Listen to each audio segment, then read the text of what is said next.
went to Hunter College because I was part of the generation that we could not afford to pay in these private schools, so we went to Hunter. In fact, I was accepted in Hunter and City.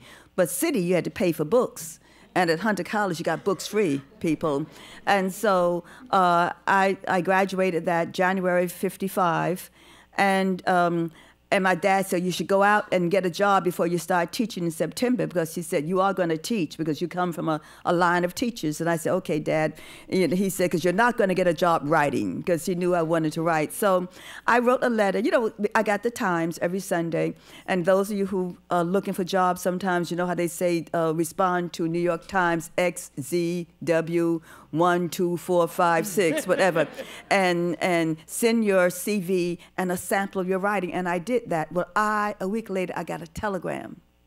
Now, I know they don't send, for you young people, you say, what is a telegram, right? There was once upon a time a telegram where they rang your doorbell and handed you this little yellow thing, and I opened it, and it says, report to work on Monday. Well, I got in my father's face, held up the telegram and said, see, I can get a job writing someplace, because they wanted someone to write for the firm. And my father just looked at me and said, because he came from the South, you know. He's a Southern black man, really, although he lived all these years in New York City. And he said, well, you're still going to be teaching in September. But I put on my blue suit, my blue shoes, I had my blue bag, my white gloves, and my blue hat. And I went down. They said, show up at 9, and I got there at 8:30 because I figured I couldn't do CP time, you know, for this job.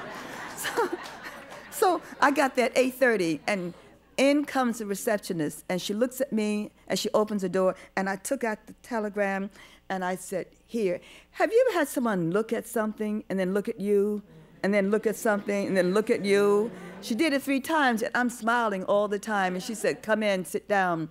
And she goes out, and there must have been another entrance in that office, because she goes out, and she's gone for about 10 minutes. She sits back down, takes the thing off her typewriter, and she begins to work. And then a head came around like this, right? And, you know, I smiled real fast, and another head came around like that. At 10 minutes to 9, a guy walked out and said, I'm sorry, the job is taken. I said, oh, no. Well, you know, coming from New York, I decided to use my New York humor. I said, I know what, I got here too early.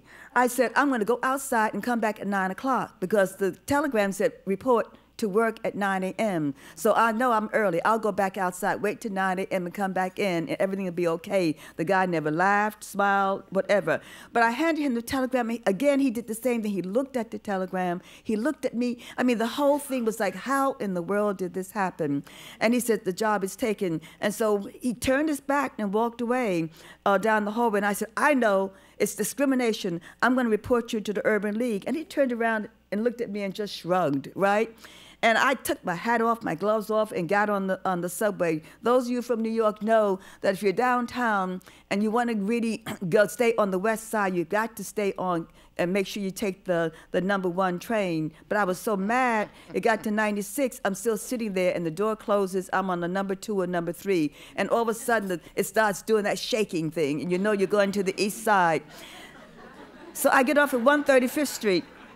I cross Lenox Avenue, and there's a guy outside about a quarter into the block, 135th Street, smoking a cigarette, and there was this thing that says, Schomburg.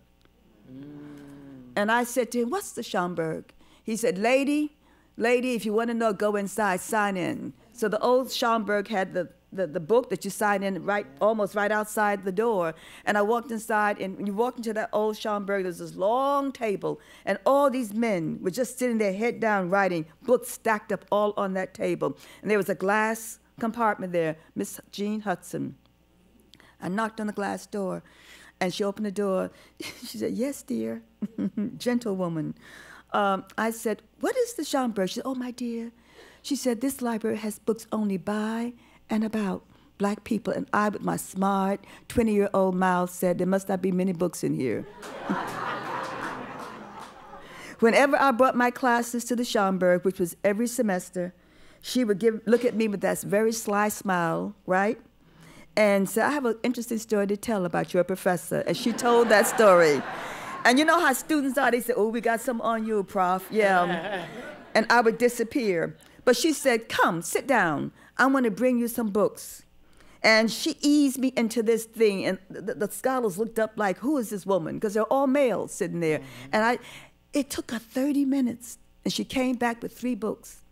On the bottom, Up from Slavery, middle book, Souls of Black Folk, and on top, their eyes were watching God.